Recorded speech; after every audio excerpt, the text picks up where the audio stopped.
Bonjour à tous. Le verset sur lequel je vous propose de méditer quelques instants est le suivant, c'est dans Jean 11,40. Si tu crois, tu verras la gloire de Dieu. Alors on saisit assez facilement le sens de ce verset, et déjà on peut remarquer que ce verset va à l'encontre d'une certaine mentalité qui est répandue. Bien des personnes veulent voir pour croire. Jésus nous dit que c'est dans l'autre sens qu'il faut faire les choses. Je veux bien croire que de temps en temps, dans sa grâce, Dieu permet qu'on puisse d'abord voir et que cela puisse nous aider à croire, mais je le redis, c'est dans l'autre sens que Jésus met les choses, d'abord croire pour pouvoir voir, et lorsqu'on fait les choses dans le bon sens, ça fonctionne mieux. Alors, certaines personnes pourraient être sceptiques et dire, mais je crois, mais il ne se passe rien, il ne se passe rien. Alors je vous propose quelques précisions à cette parole du Seigneur. La première précision, c'est en Jésus. Si tu crois en Jésus, tu verras la gloire de Dieu. Pourquoi en Jésus ? Parce qu'on peut croire en beaucoup de choses. Il y a une multitude de croyances et de superstitions sur la terre, mais la seule foi en Jésus nous garantit de voir la gloire de Dieu. Jésus dira, je suis le chemin, la vérité, la vie. Nul ne vient au Père que par moi. Évangile de Jean, chapitre 14, verset 6. Alors certains pourraient être choqués et se dire, mais comment ça, Jésus réclame l'exclusivité ? Alors on pourrait se lancer dans une grande réponse, mais ma réponse sera oui. Bien sûr, après, on a la liberté personnelle de croire en ce que l'on veut, mais pour voir la gloire de Dieu, il n'y a que Jésus. Deuxième précision, c'est vraiment. Si tu crois vraiment, tu verras la gloire de Dieu. Vraiment, en opposition avec partiellement. Est-ce que tu crois vraiment en Dieu ? Est-ce que tu crois vraiment Dieu ? Une illustration de croire partiellement, c'est lorsqu'on se définit comme étant un croyant non pratiquant. Et ne pas pratiquer ce que l'on croit sous-entend qu'on n'est pas vraiment convaincu. Je vais vous donner un exemple. Je suis un sportif, un grand sportif, croyant non pratiquant. Oui, je crois que c'est bon de faire du sport pour la santé, c'est bon pour toutes sortes de raisons, mais j'en pratique pas. À votre avis, est-ce que cela sert à quelque chose ? Est-ce que cela présente un intérêt ? Je ne suis pas sûr. Autre cas de figure, autre situation, si je crois vraiment que Jésus revient bientôt chercher ce qui lui appartienne, eh bien normalement ma vie en sera vraiment impactée.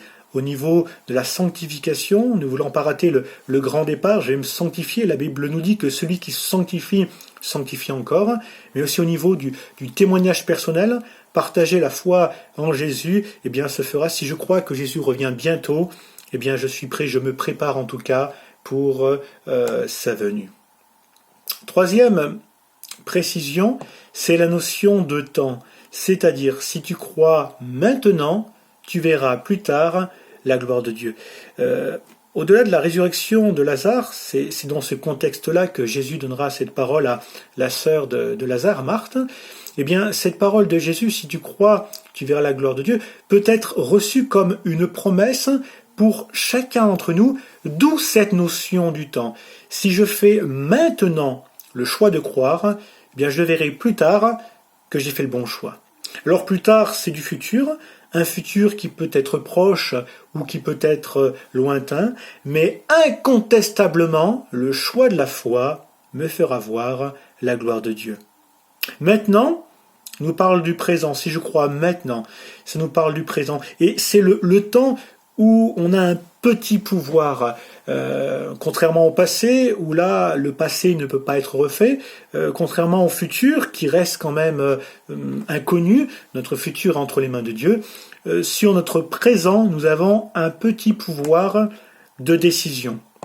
C'est pourquoi lorsque l'Écriture parle du salut de notre âme à saisir, elle en parle comme quelque chose au présent. 2 Corinthiens 6,2 nous dit « Au temps favorable, je t'ai exaucé, au jour du salut, je t'ai secouru.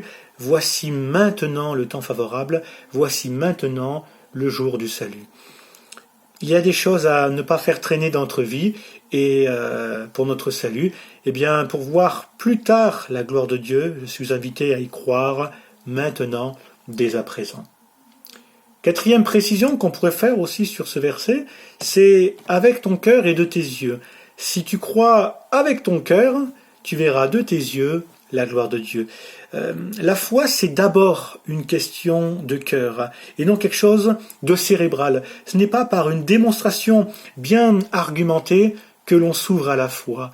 C'est par un cœur ouvert que l'on entend le message d'amour de Dieu, que l'on saisit que par amour, Jésus s'est donné à la croix, payant à notre place la condamnation que méritaient nos péchés. Et c'est un message que lorsque le cœur est ouvert, c'est un message bouleversant. Lorsque Pierre prêchera l'évangile à Pentecôte, il nous est dit de ses auditeurs qu'ils eurent le cœur vivement touché. Littéralement, c'est transpercé.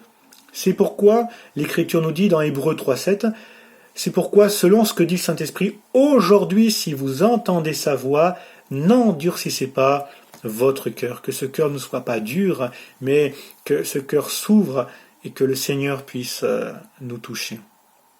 Et puis, il y a aussi un lien entre le cœur et les yeux.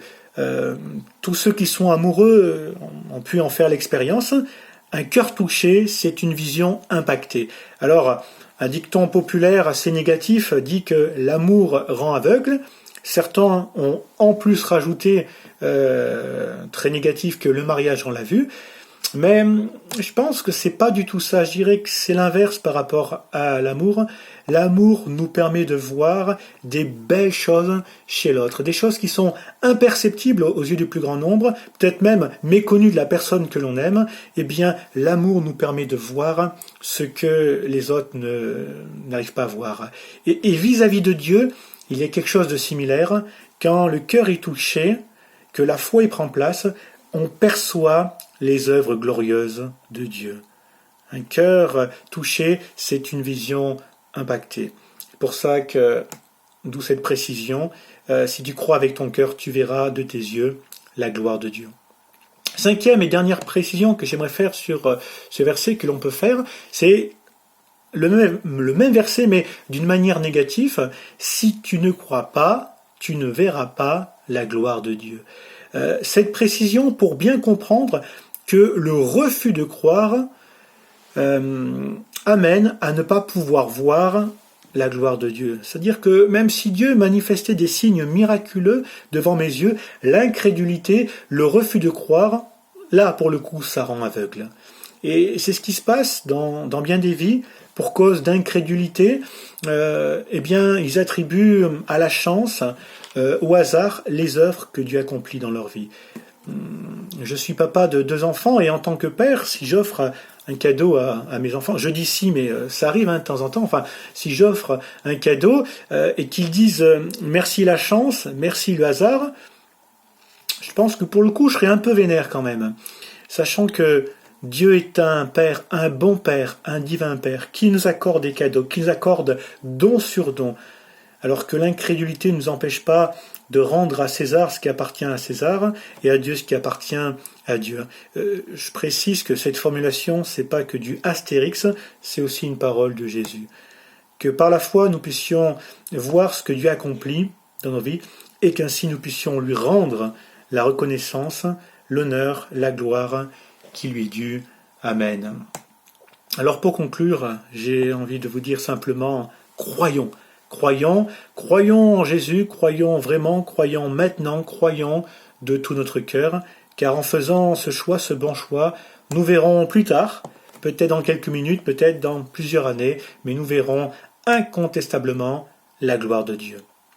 J'aimerais dire un dernier mot pour celui qui a des difficultés à croire en Dieu. Quelques-uns sont en train de nous regarder et il y a vraiment une difficulté à croire. Il n'y a pas une volonté, je ne veux pas croire, mais vraiment une difficulté à croire en Dieu pour toutes sortes de raisons. Alors, moi, je veux vraiment t'inviter à parler à Dieu comme tu le ferais à un ami et à lui exposer ta difficulté.